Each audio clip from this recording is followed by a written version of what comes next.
As they come to branching paths, Agent 2 speaks the series of turns they must take aloud. Left, left, right, left, right, right again, straight, right, and so on as they go deeper and deeper. They'd have to follow the directions exactly if they hope to reach the place where the modular robotic vehicle should be. Left, straight, straight again, right.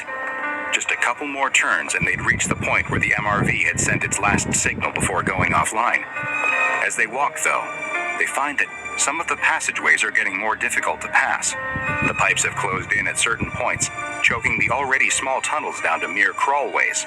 At one particularly narrow point, the group must get down on their bellies and pull themselves along the ground. After Lon and 2 exit the tight passage, Agent 6 suddenly calls out to the 2 agents ahead of him. "What is it? What's wrong?" 2 asks. "I'm stuck," comes the response from 6. Lon and 2 grab 6's arms and begin pulling. With a loud grunt from all of them, 6 finally comes free. His pant leg is shredded from the thorny wood that one of the pipes in the narrow tunnel is made from, but he's free, and they can continue on. Finally, after what seemed like an hour of walking, they finally find it. The modular robotic vehicle that had been sent in to investigate the current state of SCP-015. There's something very strange about the robot's condition, though. It looks like it has been speared right through its primary observation unit. A smooth black pipe that appeared to be made of dark fabric had pierced the vehicle right through its camera, but the lens didn't appear broken. Instead, it looked as if the pipe had somehow connected with it, docking inside the lens housing as if the 2 parts were made for each other. Other pipes had protruded from the floors and walls as well, snaking into open spots on the vehicle and lifting it up a foot off the ground. They looked over the robot, which was held helpless in the air, its wheels slowly spinning as its internal battery ran down. The agents walked around the MRV, examining it, looking confused about the fate that had befallen it. 6 suddenly broke the silence. "Well, what are you waiting for?" Lon wasn't sure what to do, though. As she got closer to the robot, she noticed that a foul-smelling substance was dripping from the pipe that had merged with the camera. Her job was to remove the data from the MRV, but they also had strict orders not to damage anything in SCP-015. So what was she to do about the robot? Wasn't it technically a part of SCP-015 now? She was worried that if she removed the data cards, then SCP-015 might... Well, she didn't know exactly. 6 didn't buy it, though. The researchers may have told them that 015 reacts, but he could see now that it's just a bunch of weird pipes. Maybe it grows or moves a bit, but how would it even know they were there? It hadn't shown any signs of sentience, let alone sapience. He wasn't going to hang around in here any longer than he had to, though, and if Lon wouldn't get on with it, then he would. 6 moves to the MRV and flips open the data cover on its side. More of the fetid liquid pours out, but he ignores it. Lon and 2 both look at each other. Did the other hear that too? It sounded like steam venting from somewhere deep inside SCP-015. 6 doesn't seem to have heard it, and begins to remove the thin data cards from the MRV. With the data now recovered, he decides to see if he could free the vehicle from the pipes. It wasn't necessarily a mission objective, but why let good Foundation property go to waste when it's right here in front of them? 6 pulls first at the MRV, then the pipes that were running into it, but he can't get it to move. It's completely stuck, seemingly fused to the pipes. "Come on, we've got the data, let's get out of here," 2 says. But 6 isn't done trying. He sets his flashlight down and uses both hands, pushing against the wall of pipes with his foot to gain additional leverage, when suddenly, there's a creaking sound. "Ha! I think I got it." But 6 was mistaken. It wasn't the sound of the MRV coming free that he had heard, but the sound of the floor underneath him giving way. 6 falls into the floor up to his armpits, and the other 2 agents rush to help him. But as they do, they notice the glow and immediate burst of heat coming from the hole. Thickly flowing molten glass begins to fill the hole, and Agent 6 cries for help as they desperately try to pull him free.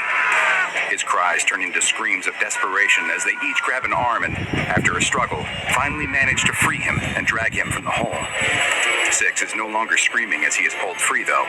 His eyes and mouth are locked wide in sheer panic. Lon is now the one who starts to scream, as she realizes that they have pulled only the top half of Agent 6 from the hole above the fiery pit. The bottom half of his body is completely gone, burned away by the heat of the liquid glass. There's no time to be shocked, though, because pipes begin to hiss and ping all around them. A wooden pipe above 2 and Lon suddenly bursts, sending a cloud of dust flying into their faces. It's powdered glass, and it starts to pour out of the broken pipe, covering what's left of 6 completely. 2 spits out a thick stream of blood, his mouth shredded from the glass particles, as Lon desperately tries not to rub them deeper into the cuts in her eyes. They both know they can't stay here, though. They have to run. The pipes are deafening as they move as quickly as they can back the way they came. It sounds like a train is barreling through the building. They're surrounded by chaos. Boiling chemicals pour out of one pipe. Tiny slicing rose thorns spray out of another. They come to a crawlway that's just a couple feet wide, but it's their only way forward, and they have no choice but to enter. 2 dives in and starts crawling. Lon is hesitant, but a blast of steam from a pipe near her head convinces her she has no choice, and she follows after him. 2 wriggles through the narrow passage and is surrounded by more sounds of pipes creaking all around him. Each one seems like it might burst and pour who knows what deadly substance onto him, but he has to suppress his fear and keep moving forward. Finally, he emerges into a wider hallway. He turns and looks back at the hole. Lon should have been right behind him, but there's no sign of her. He sticks his head back in and calls for her. There's no response, but he can hear her still in there, somewhere in the dark, struggling. He has to help her. 2 gets back into the passage and starts crawling. She couldn't have been that far behind him, probably just around the next turn. But as he crawls around the bend, there's nothing there, just another wall of pipes. The passage has been sealed up. It's a dead end. He presses his ear to the wall and can hear Lon screaming on the other side. He hits his flashlight against the pipes in anger. The pipe shakes for a moment, then bursts, spraying out a black liquid that covers his hand. It's some kind of corrosive acid, and he screams as it burns through his gloves to the flesh beneath. He quickly crawls backwards out of the narrow tunnel and emerges back out into the wider passage. 2 cradles his hand, trying not to look at the exposed bone. "I'm sorry," he cries as he runs through the tunnel pipes towards what he hopes is the exit. "I'll get help. I'll come back, I swear." Lon can't hear his promises, though. She heard what she thought was a pipe burst followed by 2's cries, but she doesn't know now if he's dead or alive. She decides she has no choice but to go back the way she came. Maybe there's another way out, but after moving just a few inches, her feet touch a solid wall. She's trapped in a space no bigger than a coffin. She feels around, but there's nothing here in the dark. Nothing at all. Just smooth, fuzzy, warm pipes. No, wait, there is something. A gap in the ceiling, but it's just the open end of another pipe. And now, there's something dripping out of it. Droplets of whatever the substance is land on her face. Then a full stream of liquid pours out onto her. She coughs as it gets into her mouth, and then realizes that it's sweet. It's honey. At least it wasn't molten glass or deadly acid. Maybe she could even survive for a time on the liquid until another expedition team came to rescue her. A brief moment of hope is cut short when she realizes that the pipe isn't stopping, and that she's already lying in an inch-deep pool of honey. Lon beats on the walls and ceiling as the honey continues to rise around her and screams for help. She tries to plug the pipe with her fingers, but it's no use, and nothing can stop more and more of it from pouring out. The honey continues to rise around her, and all she can do is scream and clog the pipes that have created her tomb. She presses her lips to the ceiling in an attempt to gain one last breath before the honey completely fills the space. Her final choking gasps are sickly and sweet as the honey fills her lungs. Agent 2 keeps running through the tunnel of pipes. His hand no longer hurts, at least, either from the shock or from the fact that all the nerve endings have been burned away. The horrible sounds coming from the pipes seem to have stopped too. Maybe he really would make it out of this alive. Lon might have found another way out too. There's no telling how many routes through this maze of pipes exist. He would probably exit the building to find her outside waiting for him. Poor Agent 6, though. He never had a chance after opening that cover on the MRV. His thoughts are abruptly interrupted, though, when his foot catches on an unseen pipe and he falls forward onto the floor. Or rather, he should have fallen on the floor. Instead, a pit opens up in the ground, leading to a steep, sloping floor of pipes. He screams and tries to stop himself. The slick liquid covering everything makes it impossible for him to slow his descent, and he begins to slide down the pipes. His dimming flashlight shows what seemed to be an endless tunnel of pipes stretching down into the dark. The tube of pipes twisted this way and that, slamming him into the walls on either side, tumbling him head over feet. And the descent never seemed to end.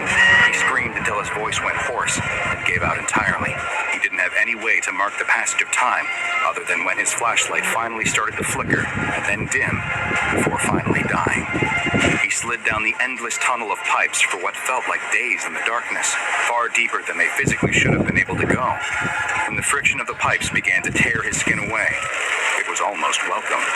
At least there would finally be an end. Following the loss of the SCP-015 recovery team, the data on the modular robotic vehicle was deemed non-vital, and no further expeditions were authorized in order to try and recover it. SCP-015 is a mass of pipes, vents, boilers, and other various plumbing apparatuses that have completely filled an otherwise nondescript warehouse located in a major American city. Anytime the warehouse is not being directly observed, The pipes will begin to grow, filling nearly all of the available space in the building, but also trying to connect to other nearby structures through the sewer and other subterranean infrastructure systems. The current best estimate of foundation researchers is that the building contains over 190 kilometers of pipes, which range from just 2.5 centimeters to over 1 meter in diameter. While some of these pipes will look new, others have the appearance of being rusted or damaged, with many showing signs of Ulan na! Ulan na ng kotse sa playtime! The more followers, mas maraming Others have the appearance of being rusted or damaged, with many showing signs of leaking. The pipes are made of a strange assortment of materials as well, including bone, wood, steel, pressed ash, human flesh, glass, and granite.